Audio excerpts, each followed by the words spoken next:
Welcome to my channel story start. पहले प्यार की कहानी। विनीता नाम की एक लड़की मुंबई में रहती थी। विनीता की उम्र लगभग 23 साल की थी। किसी मजबूरी की वजह से उसे कॉलेज बीच में ही छोड़ना पड़ा था और वह 8वीं के बच्चों को रोज़ घर से कुछ दूर ट्यूशन पढ़ाने जाती थी। विनीता के घर से ट्यूशन का रास्ता लगभग 2.5 किलोमीटर था, तो उसे रोज़ 13 नंबर की बस पकड़नी पड़ती थी। लेकिन एक अमित नाम के लड़के से वो बहुत ज़्यादा परेशान थी। वो रोज़ उसका बस स्टैंड तक पीछा करता था, मगर कभी भी उसने विनीता को परेशान नहीं किया था। वो उसका बस स्टैंड तक पीछा करता और वापस घर चला जाता था। वैसे अमित और विनीता एक ही गली में रहते थे। अमित विनीता को बहुत ज़्यादा पसंद करता था, मगर वो अपने दिल की बात विनीता से कैसे कहता, क्योंकि वो तो सिर्फ 10वीं कक्षा तक ही पढ़ा लिखा था और घर से कुछ ही दूर कार मैकेनिक का काम करता था, और विनीता उससे बहुत ज़्यादा पढ़ी लिखी थी।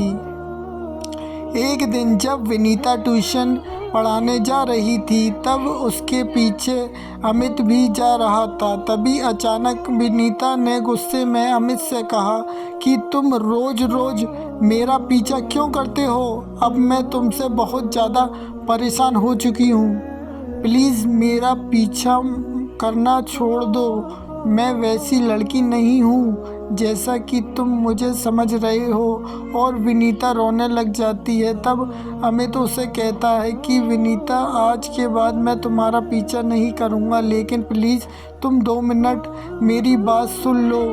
तब प्रिया अपने आंसू पहुँचते हुए कहती है, कहो तुम्हें क्या कहना है? अमित कहता है कि विनीता, मैं रोज़ तुम्हारा पीछा ज़रूर करता हूँ, लेकिन आज तक मैंने तुम्हारे साथ कोई भी बदतमीजी नहीं की विनीता, क्योंकि मैं तुमसे बहुत प्यार करता हूँ, लेकिन आज तक तुमसे कह नहीं पाया। विनीता ये बात सुनकर विनीता ने गुस्से में अमित को थप्पड़ मार दिया और कहा कि तुमने ये कैसे सोच लिया कि मैं तुमसे प्यार करूँगी? तुम जैसे लोफर से तो कोई भी लड़की कभी भी प्यार नहीं कर सकती, और आज के बाद मेरे पीछे आने की कोई ज़रूरत नहीं है। और विनीता वहाँ से चली जाती है। अमित भी नाराज़ होकर अपने घर चला जाता है। अगले दिन विनीता जब ट्यूशन पढ़ाने जाती है तो क्या देखती है कि उस दिन अमित उसके पीछे नहीं आया। ये देखकर विनीता के मन को बहुत सुकून मिला,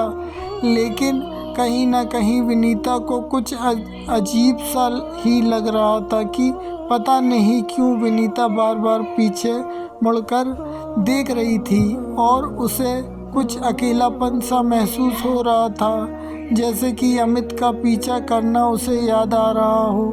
मगर वो उस दिन अपने मन को संभालते हुए ट्यूशन पढ़ाने चली जाती है। मगर अगले दिन जैसे उसका मन अमित को ही ढूंढ रहा हो। उस दिन विनीता अमित के घर के सामने से देखती हुई ट्यूशन पढ़ाने निकलती है, मगर अमित उसे दिन भी दिखाई नहीं दिया।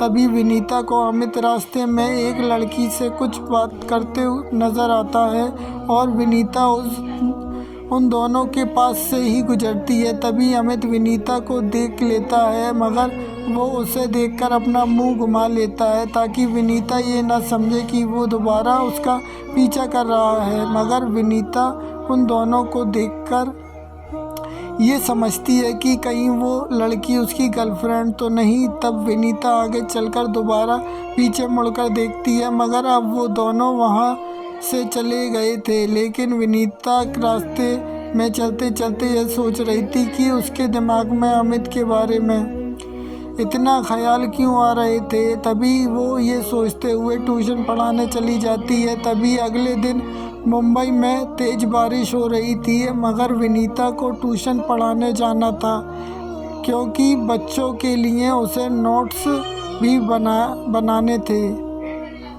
और विनीता एक छतरी लेकर अपने घर से निकल जाती है। उसी वक्त अमित अपनी छत पर बारिश में नहा रहा था, तो वो देखता है कि इतनी बारिश में भी विनीता ट्यूशन पढ़ाने जा रही है, कहीं उसे बारिश में कोई परेशानी ना हो जाए। इसलिए अमित दूर से ही उसका पीछा करता है और उसके पीछे पीछे चलता रहता है। तभी अचानक तेज बारिश होने लगती है। विनीता की छतरी हवा से उड़ गई।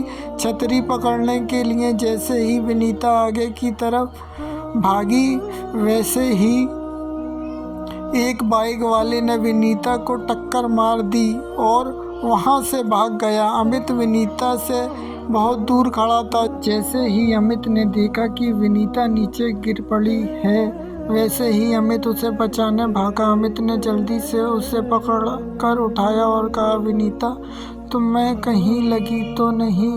विनीता कहती है, तुम्हारे होते हुए मुझे कुछ हो सकता है अमित, और आज तुम्हें मेरा पीछा कर रहे थे। अमित ने कहा, विनीता, इतनी बरसात में तुम ट्यूशन पढ़ाने जा रही थी, इसलिए मुझे तुम्हारी चिंता हो रही थी। तब विनीता ने कहा, अच्छा, तुम्हें मेरी चिंता भी होती है? अमित ने कहा, हाँ होती है, क्योंकि मैं तुमसे बेहद प्यार करता हूँ। विनीता ने कहा, अच्छा, तो तुम मुझसे प्यार करते हो, तो कल वो लड़की कौन थी तुम्हारे साथ? अमित ने कहा, अरे वो विनीता, वो तो मेरी चाची की लड़की थी। विनीता ने कहा, ओ अच्छा, मैंने तो कुछ और ही सोच लिया था। अमित ने कहा, चलो विनीता, अब ज़्यादा बारिश में मत भीगो, मैं तुम्हें तुम्हारे घर छोड़ देता हूँ। तब विनीता कहती है, नहीं अमित, आज मुझे तुम्हारे साथ इस बारिश में ही भीगना है, क्योंकि मैं भी तुमसे प्यार करने लगी हूँ अमित।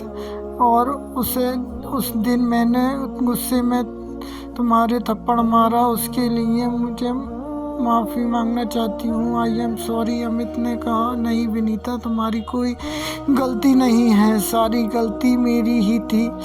मुझे तुम्हारा ऐसे पीछा नहीं करना चाहिए था। विनीता ने कहा, चलो अब पहले की सारी बातें भूल जाओ और कल से तुम ही मुझे बस स्टैंड पर छोड़ने आओगे, और मुझे कभी छोड़ना की सोचना भी मत, क्योंकि अपने जीवन में मुझे पहली बार तुमसे ही प्यार हुआ है। और अगर तुमने मुझे छोड़ा या तुम्हारी ज़िंदगी में कोई और लड़की आई, तो शायद मैं कभी भी किसी से भी प्यार ना कर पाऊंगी। तभी उसी वक्त अमित ने विनीता का हाथ पकड़कर उसे अपने सीने से लगा लिया और कहा कि विनीता, मेरा भी पहला भी और आखिरी प्यार तुम ही हो, और मैं तुम्हें कभी धोखा नहीं दे सकता। प्लीज़ मुझ पर विश्वास करो। I love you for ever. Vinita और दोनों बारिश में एक दूसरे की बाहों में लिपटे जाते हैं। तो दोस्तों, देखा आपने, प्यार कितना प्यारा होता है। जो लड़का विनीता को लोफर लगता था और उसका रोज़ पीछा करता था, उसी लड़के से विनीता को भी प्यार हो गया। क्योंकि दोस्तों, अमित विनीता का पीछा ज़रूर करता था, मगर उसने विनीता को रास्ते में कभी भी नहीं छेड़ा और ना ही उसके साथ कोई भी बदतमीजी की। बस वो तो उसे दिल से चाहता था, और विनीता के एक ही बार मना करने पर ही उसका पीछा करना छोड़ दिया। उसकी इसी आदत से विनीता को अमित का बना दिया। शुक्रिया।